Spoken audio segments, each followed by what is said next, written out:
दर्शकों को मेरी तरफ से राम राम। आप देख रहे हैं HBN24 न्यूज़। तो सभी दर्शकों से अपील करूंगा कि वीडियो को लाइक शेयर एंड फॉलो जरूर करें। अभी किसान भाइयों के बीच, किसान बुजुर्गों के बीच मैं पहुंच चुका हूं गांव बालसमुंद के अंदर। तो यहां पर सभी किसान बैठे हुए हैं और जो धरना प्रदर्शन कर रहे हैं, तो इनसे चर्चा करूँगा कि आखिर ये धरना ख़त्म हो चुका था, दोबारा धरना कैसे चालू किया गया। तो मैं मास्टर जी से मिल लेता हूँ। तो राम राम जी। हाँ जी, राम राम, और आपके चैनल के सभी दर्शकों को राम राम। तो जी यूँ बताओ, धरना प्रदर्शन तो खत्म हो गया था, दोबारा क्या वजह रही चालू कर दिया आपने? वजह तो मुआवजा था, वो किसानों को खत्म डला नहीं। अच्छा जी। और सरकार ने कह दिया, हमने 29 करोड़ का आपका मुआवजा जारी कर दिया, और आज तक तो किसानों को खत्म है नहीं। क्या दिन का टाइम दिया था सरकार ने? वैसे तो हमारा क्या था कि 14 जुलाई को रणबीर गंगवा डिप्टी स्पीकर सरकार के प्रतिनिधि के तौर पे हमारे बीच में आया था, और उसने कहा था भी ये 10 दिन के अंदर अंदर आपका मुआवजा आपके खाते में डाल देंगे। हमने कमेटी ने फैसला ले लिया, सारे लोगों ने 20 गाँव ने आप महीने में डाल दो जी, आप 10 दिन की बात कर रहे हो। तो देख लो, आज लगभग 100 दिन हो गए, आज तक तो है नहीं हमारे खाते में। इसलिए मजबूरन हमें जो है ना दोबारा ये धरना स्टार्ट करना पड़ रहा है, और इस सरकार पे कोई विश्वास नहीं किसी प्रकार का। तो जैसे कि चुनाव का समय है, तो चुनाव के बीच चुनाव का बहिष्कार वगैरह भी धरने की क्या वजह है? ना, चुनाव का कोई बहिष्कार नहीं है। हमारा तो धरने के माध्यम से एक ही संकेत है कि जो मौजूदा सरकार है, जो किसानों के साथ कुठाराघात कर रही है, किसानों को बरगलाने का काम कर रही है, और किसानों के साथ जो दोगला व्यवहार कर रही है। जैसे 2021 का मुआवजा हरियाणा में बांट दिया, हमारा करीब 2020 का भी पेंडिंग पड़ा है। मांग तो हम 2021 का भी नहीं और 2022 का भी। तो हम कहते हैं कि सरकार जेजेपी और बीजेपी का जो कैंडिडेट है साझा मोर्चे का, उसको वोट मत डालो, बाकी किसान कहीं डालो, आम जनता। भाजपा सरकार से नाराजगी व्यक्त कर रहे हैं। हाँ बिल्कुल। जो और क्या समस्या? चलो, मुआवजे की समस्या होगी, किसानों की काफी समस्या है, तो और क्या समस्या है किसानों को? और एक समस्या और थी कि अभी जो है ना कॉटन का इन्होंने बीमा किया था, और कुछ बीमे CSC के माध्यम से होते, कुछ तो होते जिनका क्या नाम किसानों की KCC थी, और कुछ बीमे CSC के माध्यम से होते। लगभग 40,000 पॉलिसियाँ तो हिसार डिस्ट्रिक्ट की इन्होंने रिवर्ट की हैं। पहले इनका प्रीमियम काट लिया कॉटन का, कपास का, और पॉलिसियों को रिवर्ट करने का टाइम 31 अगस्त होता है। जब इनकी पहली क्रॉप कटिंग हुई सितंबर के अंदर, तो कंपनी को पता लग गया भी कपास के अंदर बहुत बड़ा नुकसान है। इसलिए वो लगभग 40,000 तो हिसार की, और कम से 2 लाख पॉलिसियाँ पूरे हरियाणा की, वो भी हम कहते हैं किसानों के खाते में जो पॉलिसियाँ थी उनका क्लेम बीमा कंपनियों को देना चाहिए, उसकी भी हमारी आवाज़ है। तो एक चीज़ और बता दो, तो और भी बैठे हैं आपको बोलना किसी को? तो जैसे कि गांव-गांव जाकर किसान जो है अनाउंसमेंट कर रहे हैं रवि आज़ाद जी, पर जैसे कि किसान मोर्चा के बारे में सभी किसानों को एकजुट होने की बात कह रहे हैं, तो उसमें क्या मुद्दे रखे गए हैं, इन चीज़ों के बारे में बता सकते हो? ऐसा है कि हमारी बालसुंद धरना कमेटी का ऐसा कोई फैसला नहीं है।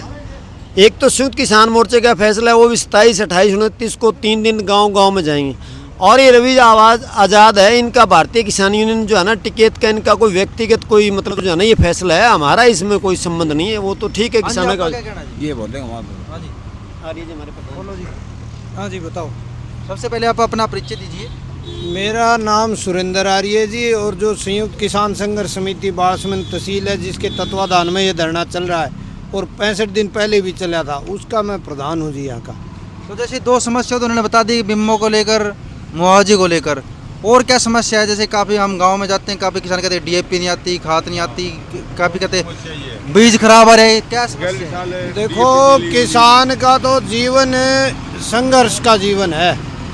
यदि हम किसान की बात करें तो जहाँ तक बात है, पिछली बार यूरिया को लेके लठबाजा, इस बार DAP को लेके बड़ी दिक्कत थी। हम उस बारे में हमारी कमेटी जो है DDA के पास भी गई, DC के पास भी गई, अनेकों जगह मिली।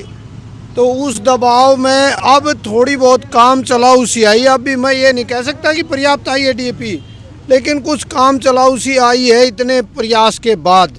और बाकी समस्याओं का तो आज के दिन जो खेती किसानी है वो घाटे का सौदा होगी, तो जो घाटे की चीज़ है उसमें समस्याओं का टोटा है को नहीं, घाटा सीधे है ना जी समस्या है। एक बात और सुनने में आई थी कि भाजपा सरकार ने जहाँ पर उनके समर्थकों ने, जैसे कि आपका ये जहाँ पर चलती है, उन लोगों ने DAP मंगा ली कुछ गाँव के अंदर भाई, जिनका भाजपा सरकार में हाथ है, बाकी गाँव में DAP भी नहीं आई। क्या ऐसा सच है? हाँ, यह सच्ची बात है। हाँ, सच्चाई है। सच्चाई है वो डीएपी ब्लैक में बिके है ना, वो खरीद लिया है, ये सरकार की जो ठीक रेट में वो कौन देने ला रहा, यही समस्या है, ये समस्या।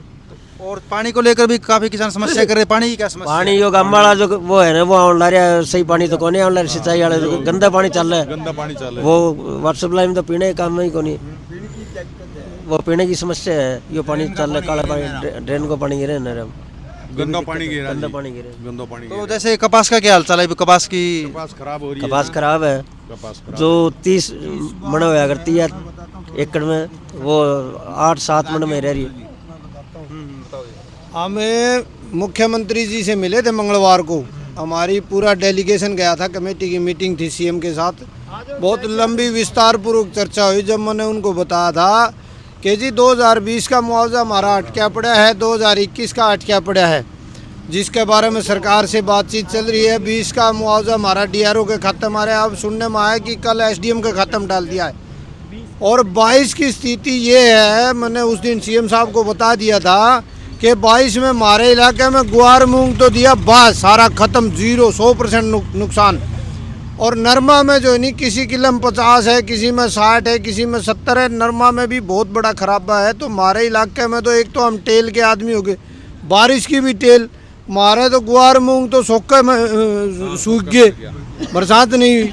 और यह नरमा ही थोड़ी ठीक खड़ी दिक्कत ही भी, अब 5-6 चौखी बरसात हुई, चलो एक फ़ायदा होया, बिजाई होगी, लेकिन नरमा में बीमारी आएगी, उससे नरमा बीमारी से ख़राब होगी। तो उस दिन मैंने बताया था कमेटी के प्रधान के तौर पर, जब हमारी मुख्यमंत्री के साथ मीटिंग हुई तो उनको ये बताया था कि हमारे इलाके की इस बार की भी सारी फसलें बर्बाद हो गई है। चलिए एक अंतिम सवाल है, जैसे कि आपने बताया था कि आपको आश्वासन मिले थे कि मुआवजा आ जाएगा, आपकी समस्या सोल्व कर देंगे, तो इस बार भी आपको ऐसे आश्वासन दिए गए तो धरना प्रदर्शन खत्म करेंगे, तो क्या सोचा है आपने इस बार? अभी तो फिर मुख्यमंत्री के यहाँ से आने के बाद हमने कमेटी में बात रख दी सारी, और सभी साथियों ने ये तय किया भाई, जो मुआवजा सीएम ने ये कहा था कि 10 गांव जो आदमपुर में आते हैं बालसमंद तहसील के, वहाँ तो मॉडल कोड ऑफ कंडक्ट है, आदमपुर से बाहर के जो गांव हैं उनमें हम 2-4 दिन में मुआवजा बांटना शुरू कर देंगे। तो अब तो यही है, जब तक किसान के खाते में, पहले किसान के खाते में मुआवजा नहीं आ जाता, जब तक धरना प्रदर्शन जारी रहेगी।